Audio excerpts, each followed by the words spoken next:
CBSE 12ാം class പരീക്ഷാഫലം പ്രസിദ്ധീകരിച്ചു എന്നുള്ളതാണ്. cbse.nic.in എന്ന വെബ്സൈറ്റിലും ഡിജി ലോക്കർ, ഉമാങ് ആപ്പുകളിലും ഫലം അറിയാൻ സാധിക്കും. വിവരങ്ങളുമായി അച്യുതൻ ചേരുന്നു. അച്യുതൻ, ഇന്ന് വന്നേക്കും എന്ന് തന്നെയായിരുന്നു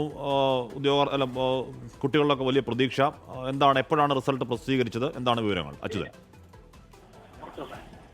ഹാഷ്മി, അല്പസമയം മുൻപാണ് CBSE പരീക്ഷാഫലം, അതായത് 12ാം ക്ലാസിന്റെ പരീക്ഷാഫലം ഇപ്പോൾ പ്രഖ്യാപിച്ചിരിക്കുന്നത്.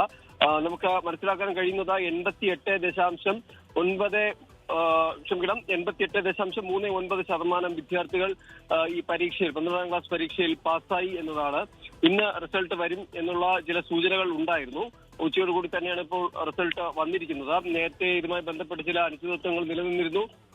CBSE പരീക്ഷാഫലം സംബന്ധിച്ച് എന്ന് ഈ പരീക്ഷാഫലം ഉണ്ടാകും എന്ന് സംബന്ധിച്ചൊരു വ്യക്തത ഇല്ലായിരുന്ന ആ ഘട്ടത്തിലാണ് ഇപ്പോൾ CBSEയുടെ 12ാം ക്ലാസിന്റെ പരീക്ഷാഫലം പുറത്തു വന്നിരിക്കുന്നത്. 88.39% വിദ്യാർത്ഥികൾ ഈ പരീക്ഷയിൽ പാസ്സായിരിക്കുകയാണ്. ഹാഷ്മി.